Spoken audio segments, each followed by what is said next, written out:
vamos a leer la palabra de Dios, hermanos. Nos ponemos de pie una vez más, por favor.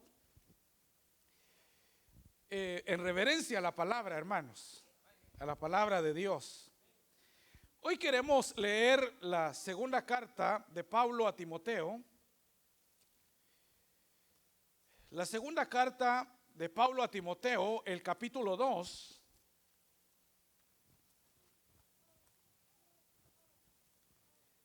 Segunda de Timoteo, capítulo 2.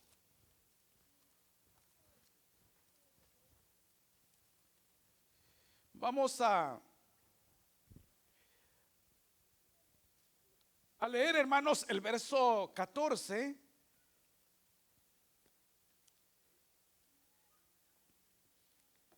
Por favor, si tiene la palabra, me dice un amén.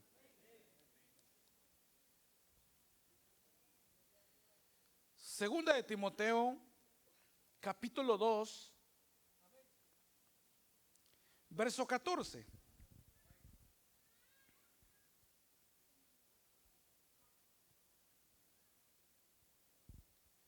Dice la palabra de Dios: recuérdales esto, exhortándoles delante del Señor a que no contiendan sobre palabras, lo cual para nada aprovecha, sino que es para perdición de los creyentes. Procura con diligencia presentarte a Dios aprobado, como obrero que no tiene de qué avergonzarse, que usa bien la palabra de verdad, mas evita profanas y vanas palabrerías, porque conducirán más y más a la impiedad. Y su palabra corcomerá como gangrena, de los cuales son Himeneo y Fileto, que se desviaron de la verdad, diciendo que la resurrección ya se efectuó, y trastornan la fe de algunos. Pero el fundamento de Dios está firme, teniendo este sello: conoce el Señor a los que son suyos, y apártese de iniquidad todo aquel que invoca el nombre de Cristo. Pero en una casa grande no solamente hay utensilios de oro y de plata, sino también de madera, de barro. Unos son de usos honrosos y otros para usos viles. Así que si alguno se limpia de estas cosas, que dice, hermano, será instrumento para honra, santificado, útil al Señor y dispuesto para toda buena obra. Padre, gracias una vez más, Señor, por permitirnos leer tu palabra. Te pedimos que por favor nos hables, Señor, esta noche. Queremos, Dios mío, ser bendecidos por tu verdad, por tu palabra. Abrimos nuestro corazón, Señor, y disponemos nuestra mente para que tu palabra pueda fluir en nosotros. Sabemos que tu palabra, Señor, es la mejor semilla y nuestro corazón la mejor tierra para poder llevar frutos para la gloria de tu nombre. Háblanos, Señor, aquí estamos, en el nombre de Cristo, tu Hijo amado. Te lo pedimos y te damos gracias. Amén, Señor. Y amén. ¿Cuántos dicen amén, hermanos? Amén. Tenga la bondad de sentarse, por favor. Hermanos, hoy queremos finalizar con ese pensamiento acerca de instrumentos escogidos de Dios y para Dios. Instrumentos escogidos de Dios y para Dios. Hermano Rafael estuvo hablando algo acerca de esto la semana pasada. Pero cuando iniciamos hablando acerca de esta porción, agarramos como base la porción del capítulo 9 del libro de los Hechos, que nos relata la conversión de Pablo. Y ahí nos basamos, porque el Señor le dice a Ananías que vaya y que pueda buscar a Saulo y que pueda orar por él, porque instrumento escogido le es para que lleve su nombre a las naciones. Pero iniciábamos hablando, hermanos, acerca de esto, diciendo que todos los seres humanos queremos darle un sentido de utilidad a nuestra vida, y todos queremos ser útiles en la vida. Y yo le ponía a usted, o le pongo el ejemplo más claro de que todos queremos sentirnos útiles en la vida. El ejemplo más claro es que la vejez nunca la queremos aceptar. La vejez es difícil aceptarla, aleluya. Por eso hay tantas cosas, hermano, que está el lugar de los milagros. Hay dos lugares de los milagros.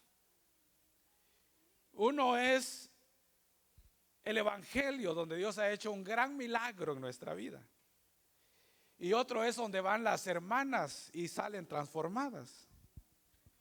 Aleluya. Yo no tengo nada, gloria a Dios que usted se arregle. Arréglese para su amado. Solo le pongo el ejemplo, que es, eso nos muestra que nos resistimos a la vejez. Por eso hay futbolistas de 40 años queriendo sentirse de 28 y ya los calambres lo agarran. Y él tiene la mentalidad y dice yo puedo, pero ya el cuerpo no le responde igual. Amén, hermano. Porque la mentalidad está de que, y el hermano cuando se dan los bautizos, y usted mira al hermano de 60 años con los hipotes jugando, ¿verdad? Los muchachos de 20 ahí, la cascarita, y cuando yo veo al hermano de 60 ahí metido, él se siente también, y ya no, hermano, le patea y le pasa el balón por allá, no, pero él se siente un Messi, aleluya. Y la hermana por piedad no le dice viejo, ya estás viejo.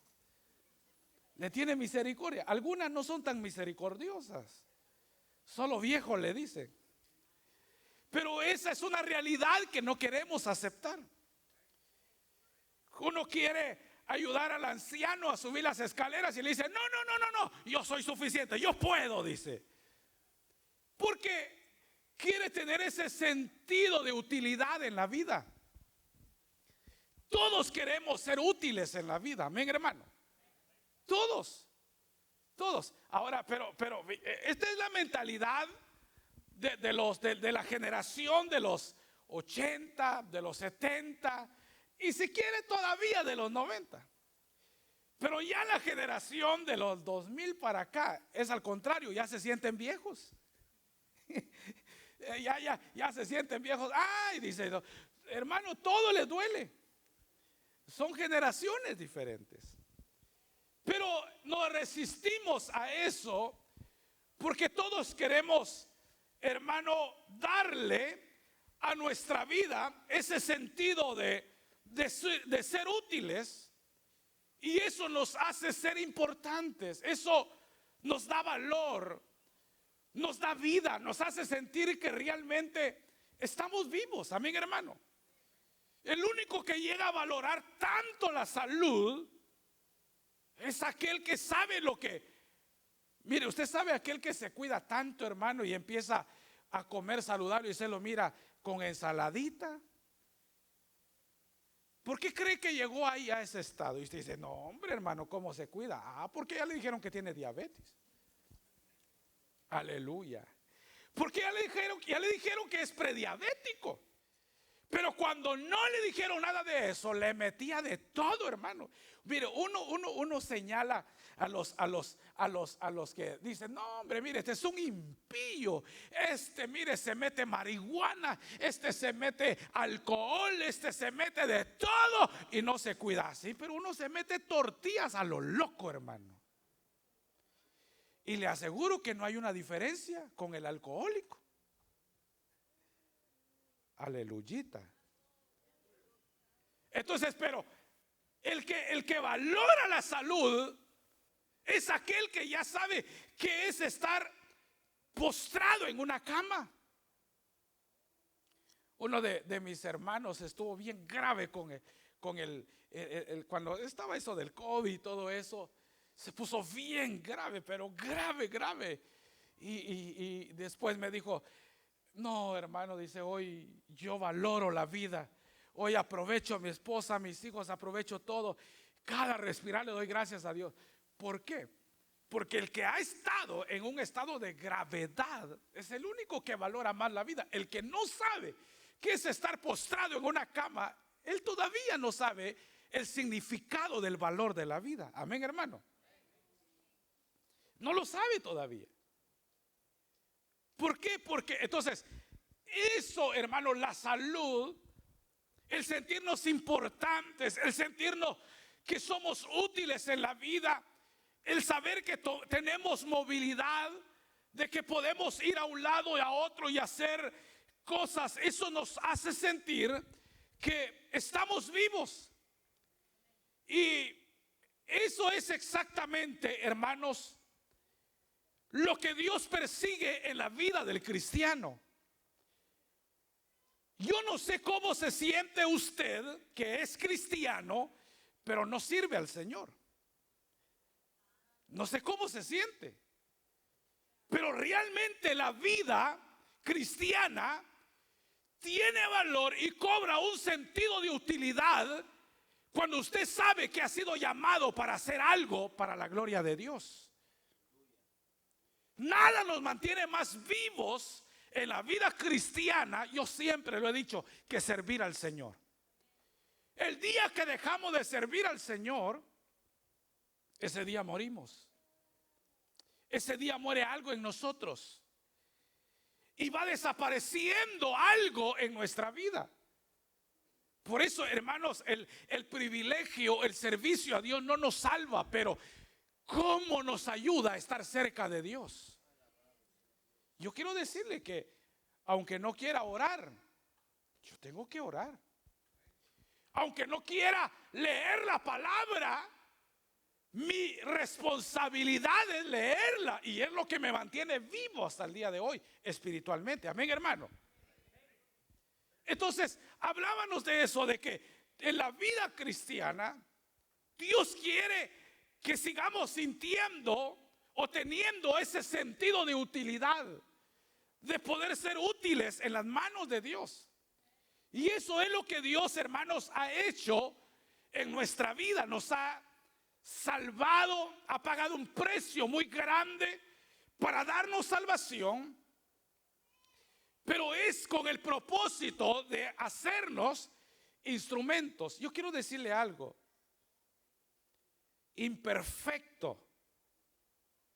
Un perfecto imperfecto es el que está frente a usted entregándole la palabra de Dios.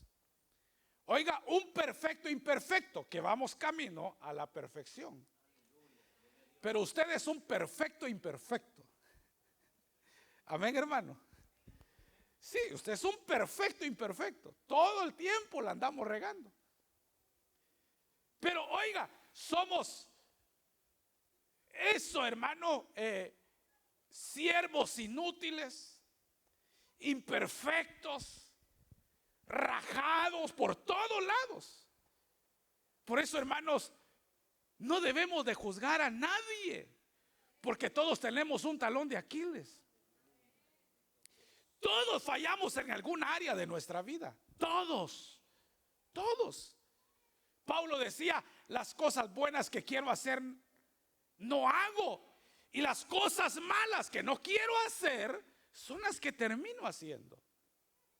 Eso lo decía Pablo. Pero mire, hermano, a pesar de que lo que somos, uno se siente que no es capaz de nada, de hacer nada por lo que uno es, pero hay una esperanza para nosotros. Y es que Dios escoge de la fila de sus enemigos a sus mejores soldados. Fue lo que hizo con Saulo de Tarso. Saulo era un perseguidor de la iglesia, un hombre que, hermano, lo único que tenía era un celo profundo por la religión, y él perseguía a cristianos. Era su visión, era su pasión, él sentía que era su vocación, su llamado. Pero Dios lo llama y lo escoge, y decíamos que para ser un instrumento de Dios tiene que haber una actitud de sumisión en el agente, es decir, en el individuo. Porque cuando Saulo de Tarso, hermano, va camino a Damasco, el Señor le habla. Se le aparece y le dice: Saulo, Saulo, ¿por qué me persigues? Dura cosa te es dar cosas contra el aguijón. Y Saulo le dijo: ¿quién eres, Señor? Le dijo: yo soy Jesús, a quien tú persigues.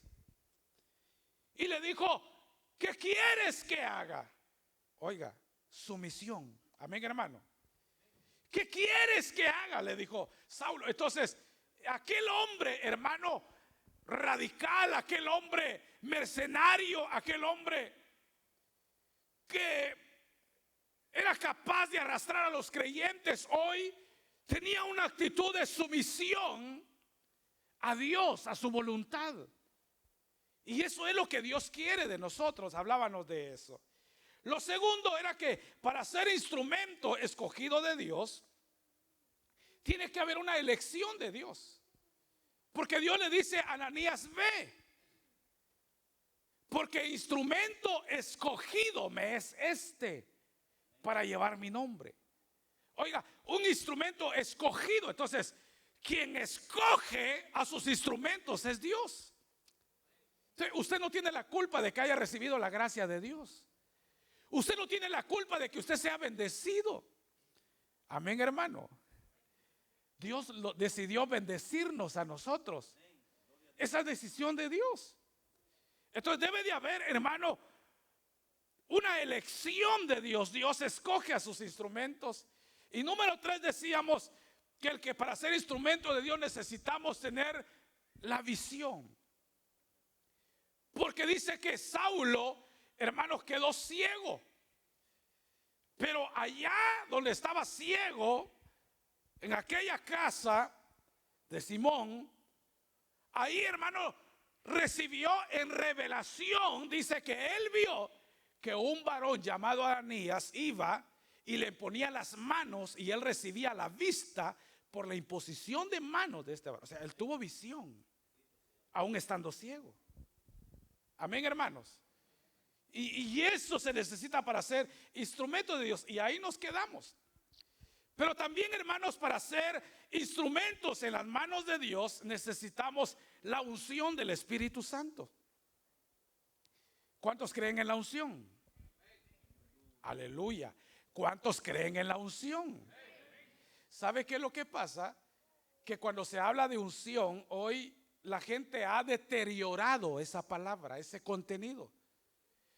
Y creen que unción ya es mojarlo a usted con una botella de agua, ¿verdad? Y tirarlo así, y la gente cae. Y esa es la unción. No, esa no es la unción. Pero como tenemos ese perjuicio o prejuicio,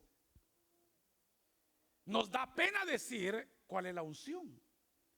Pero la unción no es otra cosa más que la llenura del Espíritu Santo en nuestras vidas. Amén, hermanos. Es cuando recibimos el poder de Dios en nuestra vida.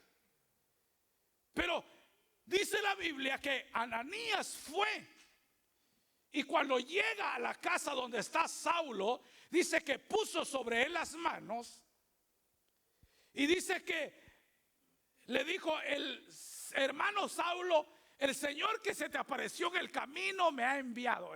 Este Ananías tenía temor, hermano.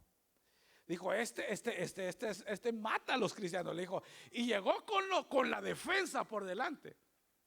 Llegó presentando una carta. Le dijo: antes que se levante. Estaba ciego, pero aunque esté ciego es peligroso. Y dijo: hermano Saulo, el Señor que se te apareció me ha mandado para que ore por ti, le dijo.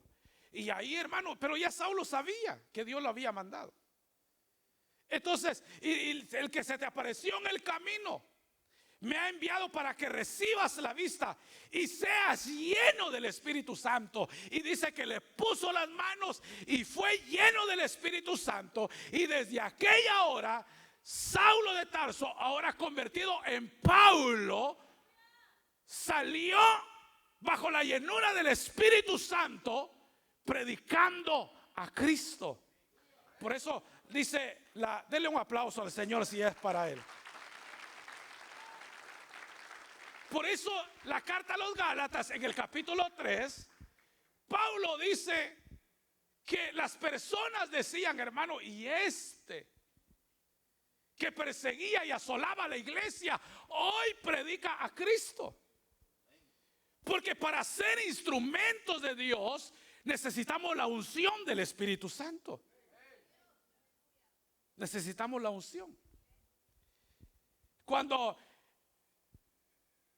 el libro de Cantar de los Cantares habla Salomón a la Sunamita, está hablando del ungüento, que es una fragancia que es derramada sobre el cuerpo de la Sunamita. Y dice: qué ricos son tus olores, oh amada mía. Pero esa Sunamita representa a la iglesia. Entonces le dice: qué ricos son tus olores, oh amada mía.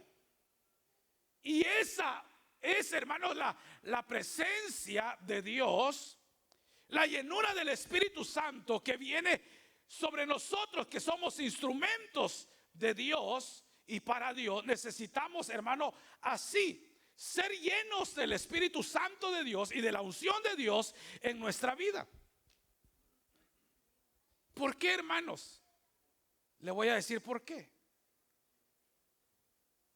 Porque el que es instrumento de Dios con la unción del Espíritu Santo es una persona que transmite paz. Amén, hermano. Transmite paz, transmite gozo, transmite seguridad, transmite, hermano, alegría, transmite fe. ¿Quién era Pablo antes de ser un instrumento de Dios? ¿Qué transmitía Saulo de Tarso? Temor. Amén, hermano. Saulo de Tarso transmitía temor, por eso Ananías tenía miedos. Le dijo, cuando le dice el Señor, le dijo: Ananías, ve a orar por Saulo de Tarso. Le dijo: Señor, ¿cómo voy a ir si persigue a la iglesia? Tiene cartas de los ancianos para poder perseguir a tu iglesia y me están mandando a mí. Porque Saulo transmitía temor, transmitía, hermano, conflicto, transmitía desánimo. Pero ahora que se convierte en un instrumento de Dios, ahora que le impone las manos a Ananías y recibe el Espíritu Santo, sale predicando, ahora ya no infunde temor. Ahora lo que infunde es seguridad. Ahora lo que transmite es fe. De tal manera que cuando las personas lo escuchaban, ya no veían al perseguidor de la iglesia, ahora veían a un instrumento de Dios que había sido escogido para llevar la palabra a las naciones, a los gentiles, para la gloria de Dios. Amén, hermano. Pero ¿qué era lo que había hecho la diferencia? La llenura del Espíritu Santo de Dios. Entonces, si usted quiere ser un instrumento de Dios, usted necesita ser lleno del Espíritu Santo. Porque si usted no lo es, entonces, ahora, no me diga cuánto ora, no me diga cuánta unción usted tiene, no diga: ay, hermano, es que yo siento el fuego. Eso no sirve para nada. Amén, hermano. Aleluya. Porque a veces nos agarra por una brincadera, hermano, que aleluya, pero cuando viene la prueba, la brincadera no le ayuda. De verdad, no le ayuda en nada. No me diga cuánta unción usted tiene, mejor sus hechos, lo que usted transmite a los demás, habla si usted tiene la presencia de Dios o no. No se trata de que usted hable lengua, de que usted profetice. Eso no, si dice la Biblia que cuando van a estar aquellos delante del Señor diciéndole: Señor, en tu nombre profetizamos, en tu nombre echamos fuera demonios, el Señor va a decir: apartaos de mí, no los conozco. Entonces la llenura del Espíritu Santo y la unción del Espíritu Santo no se mira en cuántas lenguas usted habla, en cuánto usted profetice, en qué tan buen predicador usted sea, en qué tanto usted conozca la palabra. Se mira en lo que usted transmite a los demás. ¿Qué transmite a los demás? Seguridad. ¿Qué transmite a los demás? Fe. ¿Cómo se quedan las personas después de que usted se toma un café con ellos? Aleluya. Esto, hermanos, mire, a mí cuando un hermano me dice: hermano, quiero hablar con usted tal día, algo importante, hermano. Ay, hermano, yo me voy para la casa, que mi corazón así se hace, mire. Y paso todo ese tiempo así hasta que tengo la reunión. Y hermano dice: me duele un callo, me dice. Y yo he pasado con una aflicción toda la semana por un bendito callo que no me lo pudo decir ese día. Amén, hermano. Quien lo entiende mejor es el que es esposo. Cuando la esposa le dice: cuando vengas en la tarde voy a hablar contigo, le dice. No, hombre, hermano, y el esposo ya se hace una idea. ¿Y ahora qué hice? Y va pensando, y ya no está tranquilo en el trabajo. Y después le dice: no, mira que tenemos una cita con el doctor, le dice. No, hombre, el hermano pasó con una gran aflicción todo el día. Amén, hermano. Dicen amén los esposos, ¿sí o no? Aleluya. Algunos son sinceros, otros son mentirosos. Pero uno pasa con esa gran carga, hermano. Entonces, pero cuando hablamos con las personas, hay gente con la que uno de verdad se deleita hablando. Le transmiten seguridad. Entonces, ¿cómo sabe usted que la persona está llena del Espíritu Santo? Cuando la persona le inspira a seguir adelante en el Señor, o le motiva a seguir adelante, o cuando la persona lo deja ahí como dudoso de su fe en el Señor. Si la persona lo deja a usted y no le transmite tanta fe, en vez de acercarlo a Dios, lo aleja. En vez de motivarlo que le sirva al Señor, le dice que no sirva al Señor. Cuidado. No importa cuántas lenguas hable, no importa, hermano, que tanto brinque, que tanto haga, no importa. Usted vea que tanto le transmite, que tanto le motiva a servir al Señor, que tanto le ayuda a ser obediente al Señor. Porque, hermanos, eso era lo que hacía Saulo. Antes se infundía temor, antes se infundía confusión, antes, hermano, él lo que era una amenaza para la iglesia. Eso era antes, pero después era un hombre que inspiraba fe, que inspiraba seguridad, que a cada persona que le ponía las manos, hermano, era una persona que se convertiría en un servidor de la iglesia. Entonces, hermano, ahí se mide la unción de aquellos que son instrumentos de Dios. Necesitamos tener la llenura del Espíritu Santo para motivar a los demás a servir al Señor. Amén, hermano. Entonces, tenemos que saber. Esto es la unción, hermanos. Aparte de que se siente, también se ve. Se ve en los hechos, lo que le estoy diciendo, en lo que usted transmite Amén, hermano. Porque ahí tenemos la historia de Saulo, las dos aguas en las que él se movía. La primera, Saulo, que viene el nombre de Saúl. Saúl, Saulo. Por eso es de que de ahí viene de Saúl, el rey Saúl era rebelde y fue rebelde a Dios. Y ahí viene Saulo. Saulo viene de Saúl y por eso era rebelde. Por eso se llamaba Saulo. Dios tiene que transformarlo a Paulo porque ahora era un instrumento que obedecía a Dios. Pero las aguas de Saulo de Tarso, eso era. Atemorizaba, castigaba, destruía, hermano, mataba.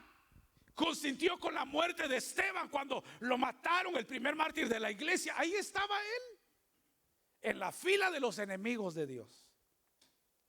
Pero ahora Dios lo transforma y lo llena del Espíritu Santo. Y a cada lugar donde Paulo llegaba, algo sucedía. De verdad, hermano, algo sucedía. Porque era un instrumento que era lleno del Espíritu Santo de Dios. La presencia de Dios se evidencia, pero también, hermano, las personas lo sienten. Es como esa fragancia que usted se pone, ¿verdad? ¿Cuánto se pone fragancia? Aunque sea limoncito. Aleluya. Pero, ¿cuánto usted, mire, el que se usa la fragancia, se la pone y llega un momento donde ya no la siente. Ya no la siente, pero la tiene. Pero él ya no la siente porque ha caminado con esa fragancia todo el día, todo el tiempo. Entonces se la pone y la siente, pero después ya no la siente. Pero el que está a su lado y llega a la par de usted, él sí lo siente. Amén, hermano. Y así es la presencia de Dios en nosotros. Es que aunque usted ya no lo sienta, por eso le digo yo, a veces nos sentimos solos. A veces nos sentimos solos, pero la verdad es que no estamos solos, somos el templo. O sea, el Espíritu Santo está dentro de nosotros. Si el que nos hace está solo y que ya no puedes, está solo, es el diablo, que el Señor lo reprenda. Porque no estamos solos, si Él está dentro de nosotros, camina con nosotros y está sobre nosotros. Entonces, para ser instrumentos de Dios, hermano, necesitamos la llenura del Espíritu Santo, necesitamos la unción del Espíritu Santo. Pero ahora, hermano, acá en la porción que hoy hemos leído, para seguir la secuencia, siempre Paulo, hablándole a Timoteo, le dice en el capítulo 2 de la segunda carta, la porción que leímos, le dice: recuérdales esto, exhortándoles delante del Señor a que no contiendan sobre palabras, lo cual para nada aprovecha, sino que es para perdición de los oyentes. Procura con diligencia presentarte a Dios aprobado, como obrero que no tiene de qué avergonzarse, que usa bien la palabra de verdad, mas evita profanas y vanas palabrerías, porque conducirán más y más a la impiedad. Y su palabra carcomerá como gangrena, de los cuales son Himeneo y Fileto, que se desviaron de la verdad diciendo que la resurrección ya se efectuó, y trastornan la fe de algunos. Pero el fundamento de Dios está firme, teniendo este sello: conoce el Señor a los que son suyos, apártese de iniquidad todo aquel que invoca el nombre de Cristo. Pero en una casa grande no solamente hay utensilios de oro y de plata, sino también de madera y de barro, Unos son para usos honrosos y otros para usos viles. Así que si alguno se limpia de estas cosas, será instrumento ¿de qué, hermano? Para honra, santificado y útil al Señor y dispuesto para toda buena obra.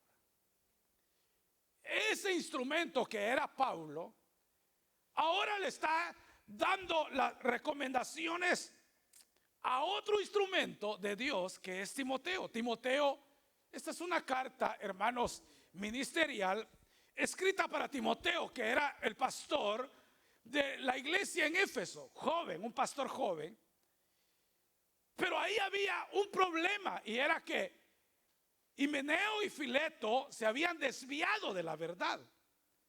Ellos hablaban de que la resurrección ya se había efectuado, era lo que ahí dice Pablo.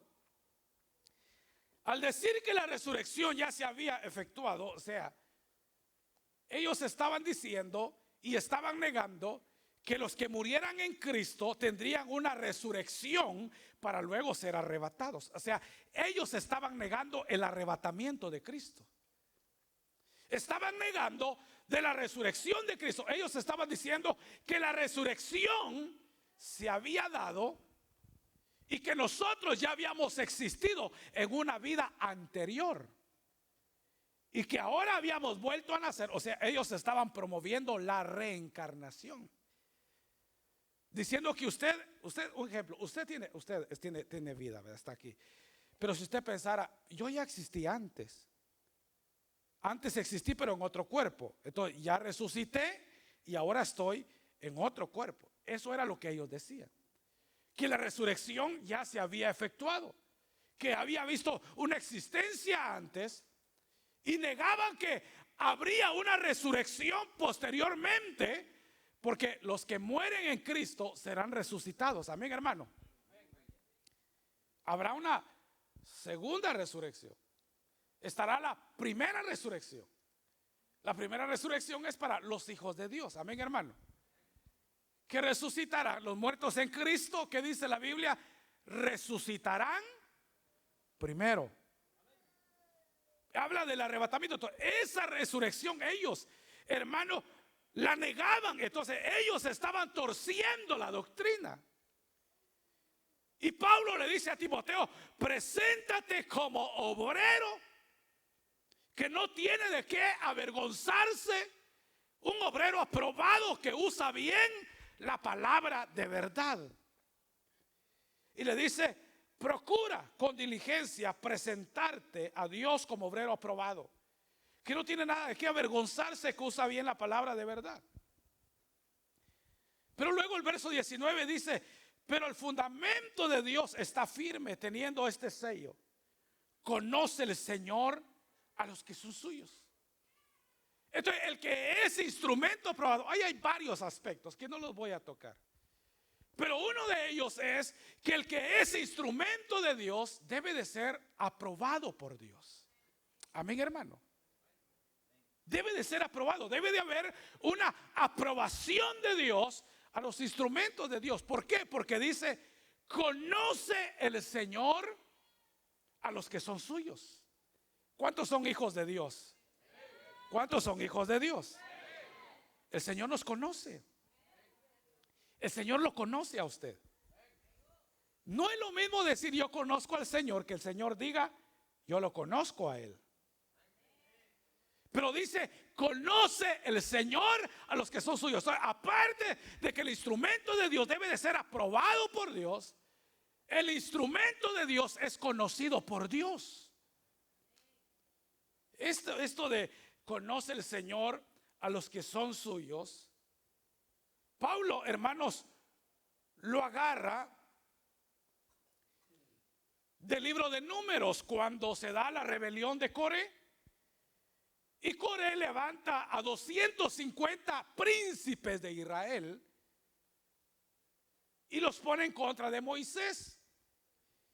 Entonces Moisés se postra delante de Dios y Coré se rebela en contra del Señor. Entonces Moisés se para y le dice, mañana a primera hora Dios se va a manifestar y llama a todo el pueblo y dice: conoce el Señor a los que son suyos. ¿Y qué sucede cuando el Señor se manifiesta en la rebelión de Coré? ¿Qué sucedió? Que a Coré se lo tragó la tierra. Amén, hermano. Que la tierra se abrió y a todos los príncipes que se rebelaron, al igual que Coré, en contra de Moisés, se abrió la tierra y se los tragó. Pero a los que conocía el Señor, a eso no se los tragó la tierra. Amén, hermano. Porque los conocía el Señor y sabían que era su pueblo. Por eso dice: conoce el Señor a los que son suyos.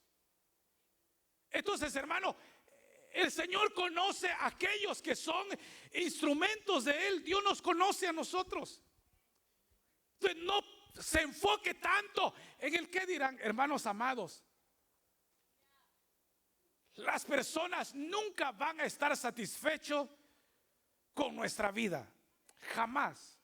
Nunca pretenda quedarle bien a las personas, porque nunca quedará bien con nadie usted. Por eso está aquella, ¿cómo le diría? Analogía que usan. No es analogía, es una, se me olvidó la palabra, pero la historia del padre y del hijo que llevaban jalando un burrito.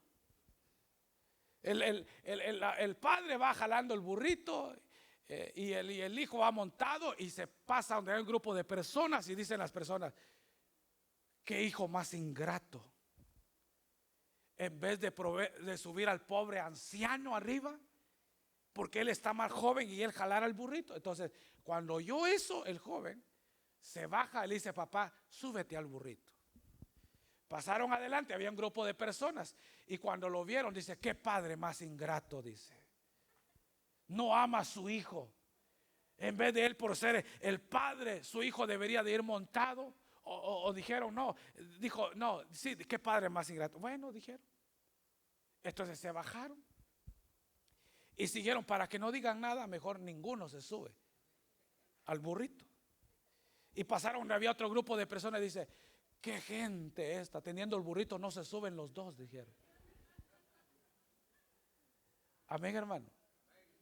Y eso pasa con las personas. Las personas nunca estarán de acuerdo con lo que usted haga. Y a veces nos pasamos la vida haciendo las cosas para caerle bien a la gente. Para, hermano, poder encajar. Y sí, hermano, yo voy a hacer esto para que usted esté bien conmigo. No se preocupe por eso. La gente jamás estará satisfecha con lo que usted haga. Hermano, jamás estará satisfecha. Por eso jamás quedará bien usted con las personas. Tranquilo, preocúpese por quedarle bien al Señor, porque el Señor conoce a los que son suyos. El Señor conoce lo profundo de nuestro corazón. Dele fuerte ese aplauso al Señor, hermano. Conoce el Señor a los que son suyos. O sea, es suficiente con que el Señor lo conoce a usted. Por eso el Señor, hermano, nos habla de diferentes maneras. Dice el Salmo: bendeciré a Jehová, quien me aconseja. Y aún por las noches, dice, me enseña mi conciencia. Bendeciré a Jehová, quien me aconseja. Y aún por las noches me enseña mi conciencia. Suficiente con que la conciencia le hable a usted. Suficiente con que la conciencia. Martín Lutero dijo: nunca contiendas con tu conciencia. Nunca. Usted sabe lo que es malo y lo que es bueno. Todos nuestros hijos saben lo que es malo y lo que es bueno. Por eso el niño hace una cosa y se esconde. ¿Quién le enseñó? Nadie. Nadie. Nadie. Es natural. Y se esconde. Y hermano, hace algo malo y se esconde. ¿Quién le enseñó? La conciencia le dicta que lo que está haciendo está mal. Basta con su conciencia, que esa sí lo perseguirá día y noche a donde quiera que usted vaya. No se preocupe por lo que digan o por lo que, hermano, puedan decir, y usted no se preocupe. No haga las cosas para quedar bien con alguien. No sirva al Señor para quedar bien con la gente. Yo sirvo al Señor. ¿Sabe por qué sirvo al Señor? Por amor. Le comento, estuve a punto de renunciar al ministerio. A punto. Estaba pensando en poner un negocio y viajé para otro estado. Dije, voy a poner el negocio. Estaba pensando, voy a entregar el ministerio. Hablé con la misión, con el pastor general y todo, a ver qué va a hacer. Pero allá, hermano, yo me puse bien enfermo. Y luego le dije a otra persona que iba conmigo, le dije, mire, me voy a ir para el hotel, estoy mal, me siento mal. Y sentí que necesitaba orar y me fui a orar.